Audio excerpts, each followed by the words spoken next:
What's going on, everybody? This is Faceless Opinion. Welcome you back to another video. Now, I got a question for you, my fellow viewer. Do you like martial arts? Do you like taking down enemies in incredibly brutal fashion? How about illegal street races, gambling, or perhaps even karaoke? Well, if you do, I got a game for you that may tickle your fancy. Sleeping Dogs. Plunging into the Hong Kong underworld, you are an undercover cop who is tasked with infiltrating the triads, where every second will test your will and a moment's hesitation will blow your cover. Sleeping Dogs is one of the best games to come out back in 2012, but however, it was often pushed to the side and not really mentioned at all. To say that this game has been slept on, pun somewhat intended, wouldn't be far off, since you have games like Dishonored, Borderlands 2, and Far Cry 3, just to name a few titles that came out that same year, which kinda makes Sleeping Dogs kinda feel underrated. But that changes today, because I am going to give this game the praise and recognition that I feel like it should get. Now let's give this game some love. A man who never eats pork buns is never a whole man. As I stated earlier, you play as an undercover cop, Wei Shen, as he infiltrates the Triad organization, the Sun On Yi. While on assignment, he must earn the trust of other Triad members, also while helping the police with investigations, all while trying to make sure that his cover doesn't get blown, and there are a few close calls.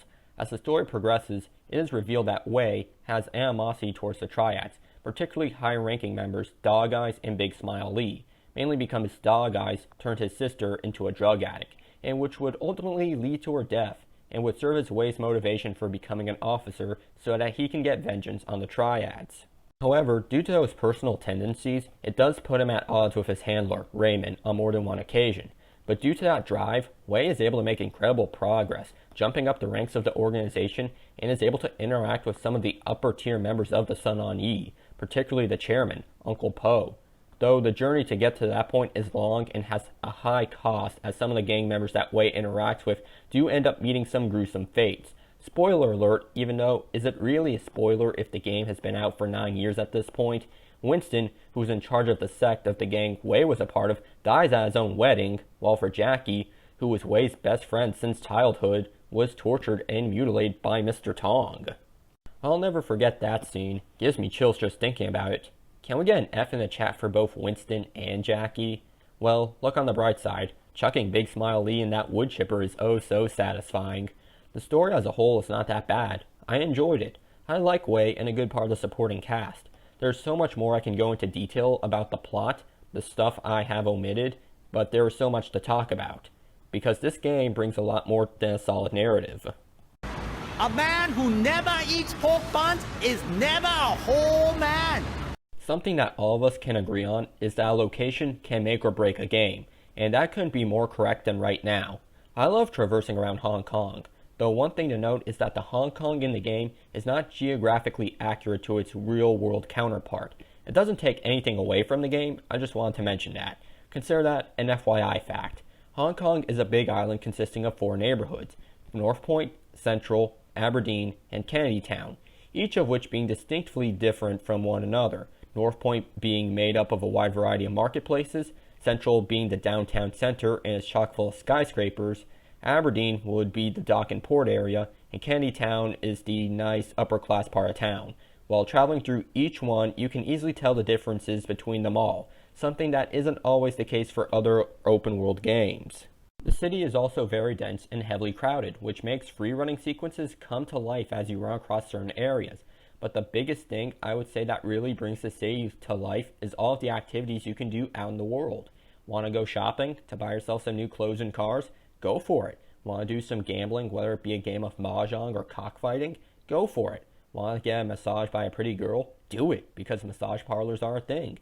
We also got Fight Club for those who want to test their might, as well as street races. Then we have the greatest thing out of all of them, karaoke. I shit you not, this is a real thing you can do, and it is godly. I would show you a clip, but I don't want to be copyrighted, so you will have to take my word for it. You are not playing the game right if you do not indulge in this masterpiece. A man who never eats pork buns is never a whole man. If I were to describe the combat in this game, I would say that it's attuned to that of a Bruce Lee movie, as the main thing you will be doing throughout will be martial arts, since that is, without question, the biggest mechanic in the game. I would even say that it is the biggest draw and appeal to Sleeping Dogs. Normally other crime games would have a focus on gunplay, and I like to think of it as a breath of fresh air that we don't get some weapon wheel chuck full of a variety of guns that make you wonder where the hell is this guy keeping all of them. Though I would like to state that Sleeping Dogs does have it to where you do use firearms throughout the game, but not super frequently, since it is established very early on that guns are hard to come by in Hong Kong. Meaning that the focus on combat is going to rely on martial arts, and a lot of work has gone into making the fighting system superb, as there are a wide variety of ways to take down your foes, by either using devastating techniques like roundhouse kicks, judo throws, or even breaking an armed man's bones. Weapons are also available to be used. You got your common ones like knives, cleavers, batons, tire irons, the usual stuff, nothing out of the ordinary. Then we get to some non-conventional items you can smack a fool with, like a briefcase, a purse, an umbrella, a can of soda, to even a fish. You can kill somebody with a fish. And before you say that I'm making this up, it's an actual achievement you can get in the game. As amazing as that is, I would say that one of the most effective ways in taking down enemies, and is the most brutal way of doing so, would have to be the environmental kills. These things can take down an enemy like that. All you have to do is grapple somebody, drag them to an item in the world, and watch as you mutilate them. There are so many that you can do in the game, but I'm going to pick 5. You can electrocute somebody by throwing them into a power box, skewer someone on a fish hook and leave them dangling, drag someone into a phone booth and beat them senseless with the phone, chuck someone into a furnace and watch them catch on fire, and last but not least, slam a man's head into a buzzsaw. Yeah, all in all, I would say that the fighting system in the game is rather creative since you have options. A man who never eats pork buns is never a whole man. As I said earlier in the video, there's a wide variety of things that you can do to pass the time that are not main story related, nor are any of the activities that you can find in the world, because you can only sing All Out of Love so many times without becoming a drag. Which is why you have things like side jobs, where you can do car deliveries or do debt collection missions for a loan shark. If you're looking for something more je ne sais quoi, let's say you could try your luck with some of the beautiful women that Hong Kong has to offer. Something worth mentioning. Though I would have to say that the biggest addition to the game would have to be the DLC. And let me tell you, there are a metric crap ton of it, like receiving new outfits, new weapons, new vehicles. But the ones that I'm going to focus on the most will be the story-driven expansions, consisting of Nightmare in North Point, the Zodiac Tournament, and Year of the Snake, since they are the quote-unquote big ones. Nightmare in North Point is a non-canon horror story in which you have to battle the ghost of a triad named Smiley Cat, who seeks vengeance on the Sun on Yi for his death, leading you to have to fight both zombies and the ghost of Wei's former enemies. To save Hong Kong, you need to seek out the most powerful Chinese magic to send back Smiley Cat and all of his ghosts back to hell, once and for all. The Zodiac Tournament is an illegal fighting tournament in which Wei must go into and investigate, while having to take on some of the best fighters across Asia in a fight to the death. Basically, this expansion is set up like one of those old-fashioned martial arts movies with the cinematography, characters, and overall aesthetic, making it kind of both goofy and epic at the same time. Year of the Snake takes place immediately after the original story of Sleeping Dogs. Wei starts doing normal police work again, but is initially given punishment duty as a beat cop due to the carnage he caused in the main storyline. However, Wei almost immediately encounters a cult that is doing their best to usher in the apocalypse with a bang during Hong Kong's New Year celebrations.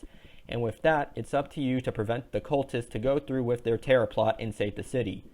I love all these DLCs. I think each one brings something new to the table, and they're all enjoyable. Definitely worth playing if you've never have before.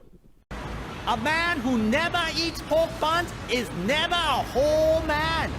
No game is without fault. No matter how good it may be, there will always be some sort of issue. For me, there are 3 issues with Sleeping Dogs.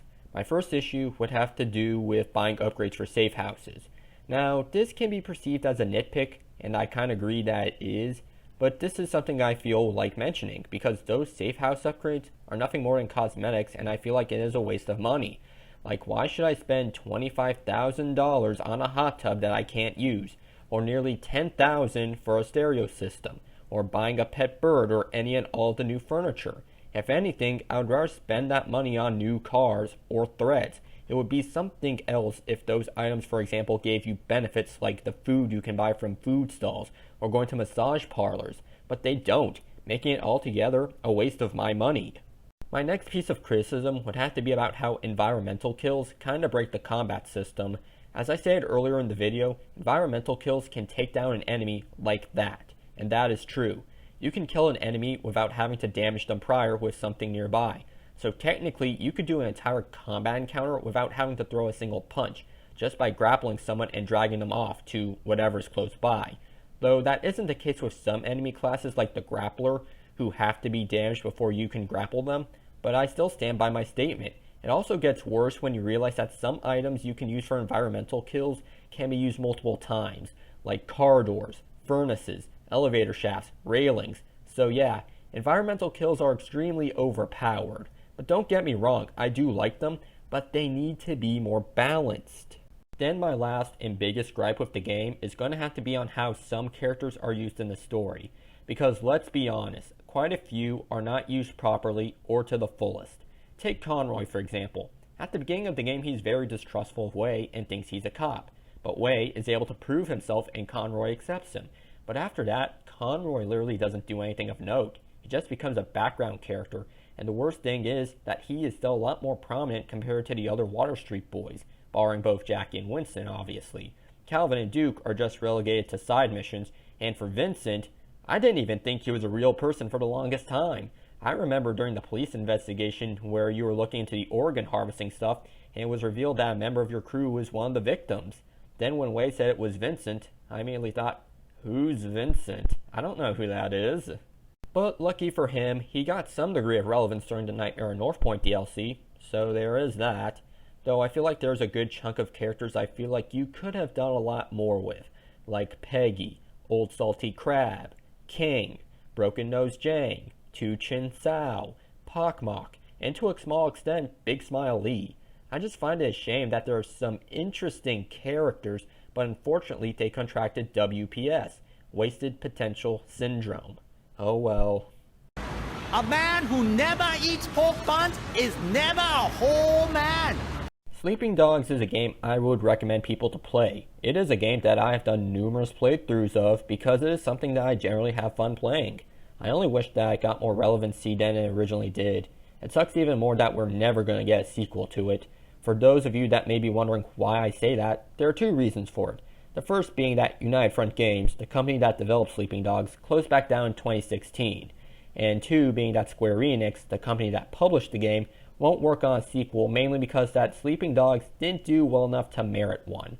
Keep in mind the game did not do terribly. In fact, it was viewed favorably by both players and critics alike. However, in Square Enix's eyes, it wasn't good enough to work on another game.